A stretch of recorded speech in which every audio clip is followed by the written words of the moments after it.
Welcome to this video diary from the Opinionated Science Educator. Today I'm going to spend a little bit of time showing you some of the mistakes that I've made in the videos that I've made and what I've learned from those mistakes. In video 2, I used two of my cell phones to shoot this scene. The one cell phone had the GIF maker on and the other one I was using to record, and I didn't realize at the time that the shot on the video editor would be more horizontal because of the way I held my cell phone.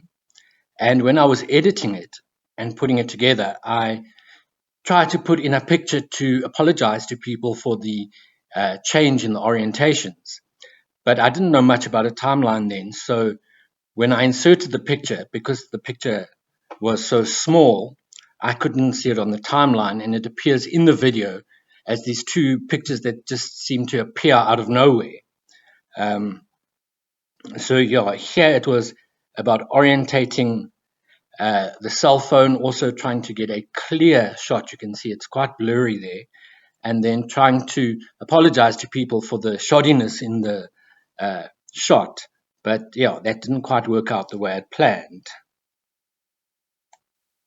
So here's the picture in question. Okay, so what have I learned from this? Well, firstly, I need to think about the visual aspects related to shots before taking them, and if necessary, rope in someone to help with difficult shots, and not to be afraid to try something new, even if it does turn out to be a disaster. So definitely I need to plan shots, and if I plan ahead, I would know if I would need help with a shot or something. And although this video had a glaring error, I've learned how to insert pictures into the timeline. This was my third video, and it was the first video diary that I did, and I was talking about experiential learning. My slideshow was too short for the amount of talking I did, so I included that little GIF of the man rowing the boat. But yeah, even the GIF didn't work. So yeah, my timing was out with the PowerPoint presentation.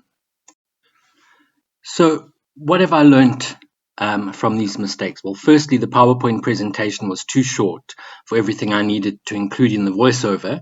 The GIFs do not seem to work as a video in the video editing programs, and I still often run out of visual for my audio. So I need to plan what I say and not just talk based what's in my head. Yes, and GIFs don't work, so I now use Screencast-O-Matic, and I think I need to write down the key things that I need to say.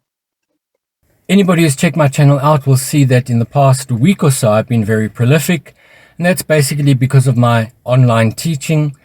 I've been having to prepare videos for my life science students on integrating ICTs into their teaching, and really there hasn't been a moment to breathe. Also with the UP blended learning, basically I have to do a pre-lesson video for my grade 10s once a week and do a virtual lesson with the grade 12s on a weekly basis too. So yes, I've had a very busy time, so there really hasn't been time to let you know how I've learned in the past few weeks. But Jared, is all my errors laid bare. So you would have seen spelling errors and typos, pictures or titles across the middle of the screen, dialogue out of sync with lips and a slight echo, me fumbling over dialogue and using the incorrect words. So yes, I need to proofread before converting to a video file. I have learned how to resize and move titles and so on. I need to zoom in on the timeline with the audio clips, and I need to write down the things I want to say. So what are my next steps? Well, I think firstly, I need to really start developing a storyboard for each video. I think that would be a great idea. And I think secondly, just continue to experiment and improve with my videos. Because I must say, I'm having fun with the creative side of this process. Well, thanks for joining me. If you notice any errors, let me know.